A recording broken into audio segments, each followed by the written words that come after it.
And hello, welcome back to day number 3 of our Babylon VBS, Daniel's Courage in Captivity.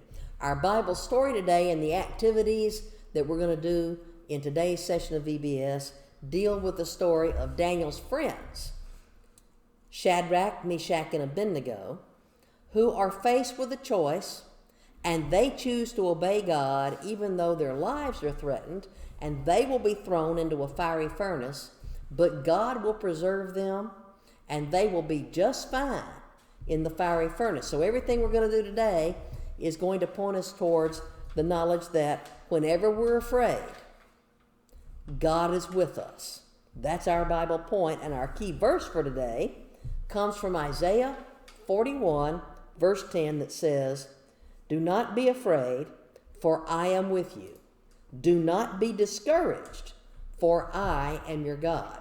When we're facing troubled times, we need to know that God is with us and God is for us, no matter what. So I hope you enjoy today's activities at VBS, and I hope you'll join us again tomorrow for more of our Babylon, Daniel's Courage in Captivity.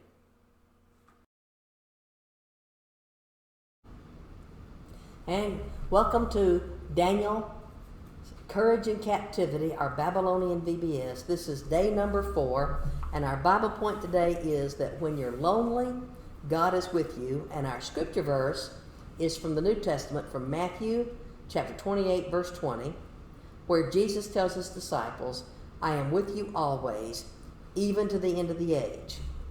And our story today is out of Daniel chapter 6, where Daniel has heard that the Medo-Persian king has been tricked by some wicked people in the government into making a law that you're not allowed to pray to or worship any god except the king himself for a period of 30 days. And that anybody who fails to obey that law won't just get put in jail.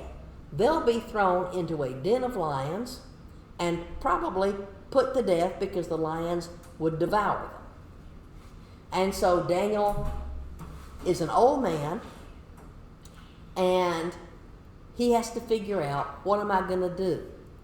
Am I going to follow the king's law, or am I going to follow God's law, even though it may cost me my life? And because Daniel has lived his life being faithful to God, he decides, I'm going to pray to God and to God alone. And he's not trying to hide somewhere and hope that nobody sees him. Nope.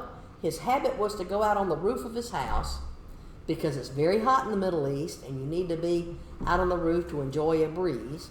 He marches out on the roof like he normally does, and Daniel prays to God. And sure enough, there were some people just waiting and watching to see if they could catch Daniel disobeying this wicked law. And they turn him into the king. And as soon as the king hears that Daniel has disobeyed the law, the king suddenly realizes, it's not Daniel's fault, it's my fault. I made the mistake. I should never have signed that law. But the law is the law, and the king looked for a way to get out of it, and there wasn't one. So when it came nightfall, the king went with Daniel to the lion's den, and he watched as Daniel was lowered in by a rope to the lion's den, and the exit was cut off. And the king said something to Daniel that he kind of meant it, but he also wasn't really sure about it. He told Daniel that it was his fault, not Daniel's. And he said, "Daniel, your God, whom you continuously serve, will protect you." Daniel has to spend the night in the lion's den. The king goes home and he can't sleep. You may have had a situation where you're troubled because maybe you've done something you shouldn't have, and it's bothering your conscience, and you can't sleep because you're afraid maybe to tell mom or dad or your teacher. Well, Nebuchadnezzar had, or in this case Darius the Mede, had done something wrong, but he doesn't know to turn to God, to tell God that he's sorry. And because Darius is king, he doesn't have anybody like a mom or a dad over him that he could confess to. So all night long, he worries and worries and worries. And the next morning, as soon as it's beginning to be daylight, he runs to the tomb and the lion's den, and he calls out, Daniel, Daniel, has your God, whom you continuously serve, been able to save you? And Daniel replies, O king, live forever. I'm perfectly fine. And he says, my God sent his angel to shut up the lions' mouths. Because the angel was there, the lions not only didn't try to eat Daniel, but they didn't try to use their paws and their claws to try to hurt Daniel. Daniel was kept perfectly safe, and now the king can legally have Daniel brought out of the lion's den. So when you're lonely, when you're afraid, when you need to know what to do, God is with you. See you tomorrow for our final day of Babylon, Daniel's Courage in Captivity. And good afternoon. Welcome to Cool Springs for day number 4 of our Babylon, Daniel's Courage in Captivity VBS. This is our Bible Time Bakery and Foods demonstration of the day. We're talking about fruits, and tomorrow we're going to conclude up with vegetables. So we've got them all here on the table. We've got some grapes that are here. We have some olives that are here. We have various forms of nuts that are here, cranberries that are here. They used a lot of this in eating in Israel when they were there. They also used it for eating when they were in Babylon. Also in Babylon, they were able to have a whole lot of fish because of the Euphrates and Tigris rivers. When they're in Israel, if they lived up near the Galilee or the Jordan River, they could use fish. But if they lived in Jerusalem or down in the desert around Beersheba or Hebron or places that were far away from rivers and lakes, then they didn't have so much of fish in their diet. But in the story of Daniel, we have already heard about how Daniel and his friends were taken into captivity, taken into a foreign land, Babylon, and the king put them in a training program to train them to learn how to be part of the Babylonian government and learn the Babylonian culture and ways. And where they could serve the king properly by obeying his rules and restrictions, they did. But there were some things that the king asked them to do that they could not in good conscience do. The king was offering them wine to drink, and they wanted to not defile their bodies, so they asked for permission to drink just water. The king wanted to provide them with the foods that were common for the Babylonians to eat. The problem is that some of the king's food had either been offered up to idols, which means it would not be okay for them to partake of it, and sometimes the food wasn't healthy food. It hadn't been prepared the right way.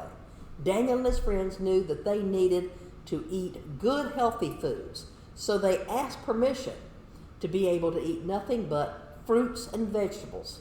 And so they would have eaten things like grapes, they would have eaten things like olives. Olives not only can be used for food, but olives can also be used for cooking oil and for a number of other purposes. You would press the olives and squeeze and squeeze and squeeze until the juice comes out of it. So Daniel and his friends asked for permission to just eat fruits, vegetables, nuts, things like cucumbers and squashes, things that would grow in the area where they were living. All good, healthy, decent things to eat. But they wanted to make sure that they put God first in everything they did. For one thing, eating the right kinds of foods meant that they stayed healthy. They weren't as subject to diseases as some of their friends who were partaking in eating the rich foods, the foods that were extra sugary, extra spicy. Daniel and his friends were healthier. When your body is healthy, your mind is clear and you can learn your subjects in school better, but you stay healthier longer. So Daniel and his friends set an example for us by learning what is nutritious food to eat and sticking with that because they wanted to honor God first and foremost in everything they did. Tomorrow we're going to talk more about the vegetables that they ate And we'll see you tomorrow for the final day of our Babylon, Daniel's Courage in Captivity, VBS. Thanks for watching. And good afternoon. Welcome to Cool Springs for Babylon, Daniel's Courage in Captivity, VBS Day 4. Today our games and activities include what we call Star Search. I have a little pocket star finder that you can get in a lot of stores like Hobby Lobby or any kind of store that sells homeschool curriculum or science type of toys. And you can go outside with your star finder that we have here and see if you can identify the different kinds of constellations or stars and planets that are out there in the night sky. You can do that if the weather's good. Another thing you could do as a family, particularly if you have school-age kids, is to get you some styrofoam and either some push pins or maybe just some glue, string, yarn, whatever, and see if they can make their own little constellations. This particular one is the constellation Virgo, and in our live VBS here at Cool Springs, we have these, and they have been treated with the glow-in-the-dark paint so that when we turn on an ultraviolet light, this will glow in the dark. And so we actually have behind this wall here, we have blackout curtains over the blinds to blot out light, and we have an ultraviolet light, and we have all the different constellations, and our students are going to learn to identify all the different constellations. And we're going to talk about the difference between astronomy, which is good science and part of God's creative act, as opposed to astrology, which is where ancient peoples and some modern people foolishly believe that the stars are controlling our lives. So we're going to learn a lot about good science and have some fun doing it. So that's another thing that you could do. There's something else you can do too. This is an archaeological sifting pan that we had made for VBS several years ago when we were doing an archaeology themed VBS. If you've got some mesh, some wiring, and you've got somebody at home who's good with carpentry, you could build your own little sifting pan, or you could just use a simple colander that you have in your kitchen. And you could let your children look at a kiddie pool that you have filled with play sand, and that you've hidden some little plastic toys or coins, buried treasure, whatever it is, and you let them use a pail or a shovel to scoop out some sand over your pool and pour the sand in and shake it back and forth, and as the sand falls back into the kiddie pool, the object isn't going to fall through this kind of wiring, and they can search for buried treasure. And you can talk about the fact that archaeologists today go all around the world and they have to dig down through the earth and go very carefully, layer by layer, through the ground to find ancient civilizations that a lot of times when some ancient civilization has been destroyed, a city destroyed, whatever, that new people will come in and build on top of the site of the old city. Why? Because there was a reason why that city was put there in the first place. It may be on high ground. It might be that it's near a water source that people would need in order to survive. It might be on land that's good for farming. And so people would build on civilization on top of civilization, and that there's a science discipline called archaeology that you can study in school, and you can learn how people found out about the ways people lived in ancient times by doing a little bit of archaeology sifting. See you tomorrow for day number 5 of our Babylon, Daniel's Courage in Captivity VBS. Thanks for watching. Hey boys and girls, we're now in day 4 of our Vacation Bible School. And we are Matthew 28:20 is our key verse. It's teaching them to observe all things whatsoever I have commanded you. And lo, I am with you even to the end of the age. Well, this is Daniel 1 through 6, Daniel 6, 1 through 16. And Daniel prays. The king passed the law, nobody could pray except when they heard the sound or whatever. And Daniel's going to pray anyway, so he got in trouble. But we didn't have a science for that, so we decided to have a little fun. So today we are going to make a little oobleck, and then we're going to make a little slime. So to make oobleck, you need cornstarch and water. Put some of it in there. Whoa, that's plenty. Well, maybe a little bit more. Okay. Now we'll give it just pour the water in real careful. Okay, real easy. We don't want it all in there, just to get enough. Oobleck is a more. Okay, that's right good. Now let's see if we can mix it up. And we need some more water. More water. Okay. All right, that's good. Oh, that's good. Well, that might be too much, but we'll see. We have more cornstarch. Okay. Knead that up. Get that all mixed up in there. Get that all mixed up. Okay. Maybe a little bit more. Mix it up. Okay. What this means is cornstarch has this interesting property. You mix it with water. If you do the right kind of mixture, when you squeeze it tight, it's solid. When you let it go, it turns back to a liquid and just melts right out of your hand. Matter of fact, we've used it for walking on water. And at Rucker Vacation Bible School, we're going to make a pond of that so we can walk on water. Let me see where we're at here. Oh, a little bit more starch. Okay, mix that all up in there. Mix that all up in there. Get that right. Okay. Now, while he's doing that, we're also going to make some slimes. So I got some white glue here. I don't know about you. I kind of like my slime to be green. What's my favorite food, OxyClean? So we're going to put some food coloring in our. No, it's good. Just a You joke. want to get that done? Food coloring in our glue, and then I have some regular laundry detergent I got from my wife. Okay, and so you mix that in there, about the same amount of glue, and that ought to make us a slime. How we doing? Need a little bit more? Just a tiny bit more stuff. Yeah, there. This should be good. And that's just about enough starch. I may have put too much soap in.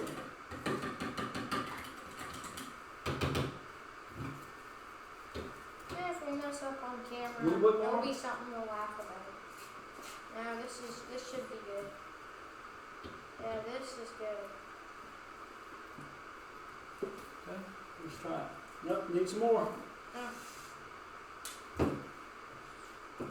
Yeah. I think I put too much. Now I'm going to take a little water. Put your hand out there. I'm going to get a little bit more. Whoa, it's getting solid. Okay, now can I take it? Yeah, let's put a little bit more. A bit more water.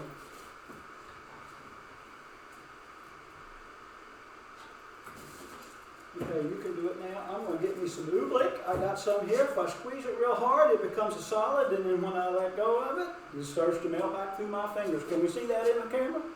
Okay. Ooh. And you can make a good mess.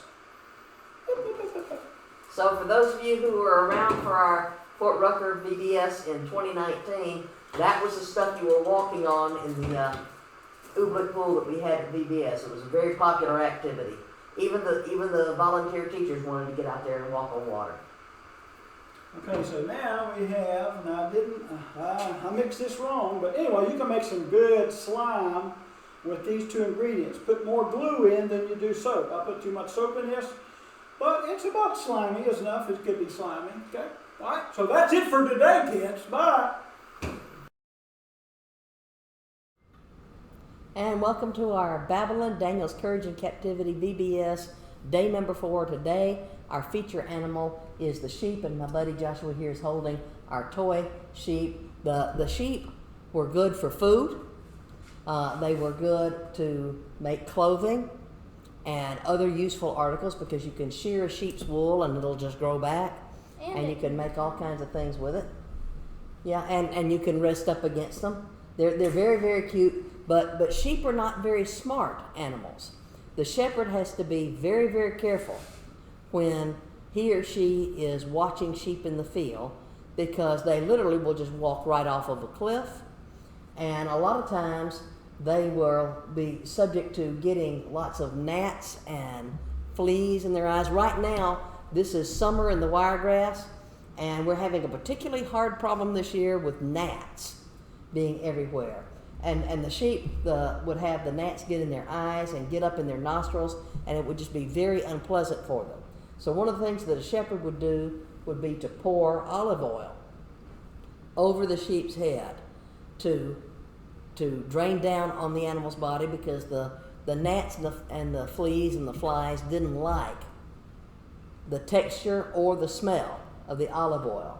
So when we're reading in our Bibles about David as a shepherd, talking about the Lord is my shepherd, he anoints my head with oil, what David is doing is he's describing how a shepherd would take care of the sheep in his flock, and that God takes care of his people.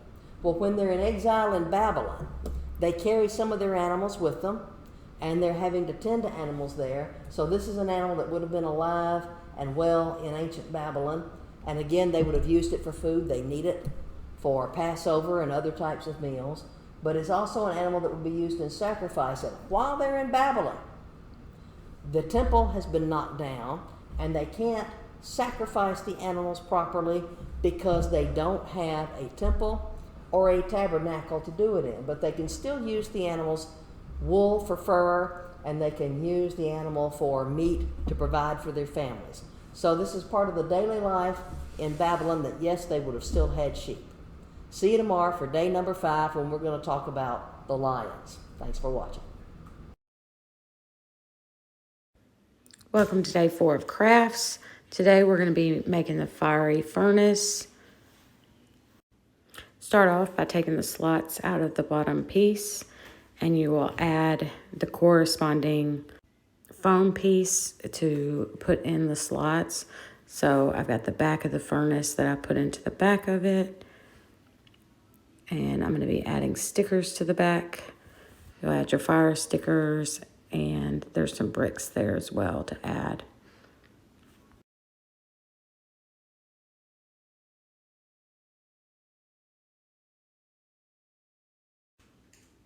I placed the fire a little high off the ground, just so you'd be able to see it from the other side of the furnace. You could probably place it a little higher than I did if you'd like. And you can put your other pieces in position however you'd like.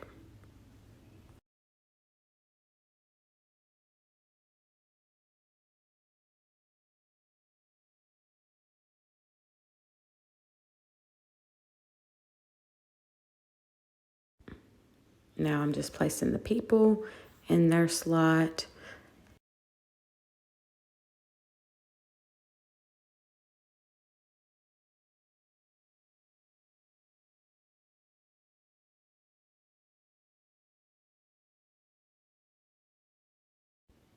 Now I'm adding the sticker. It says, "Do not be afraid, for I am your God. I will strengthen you. I will help you." And you put that on the front. And then I forgot to add the bricks, so I'm adding those.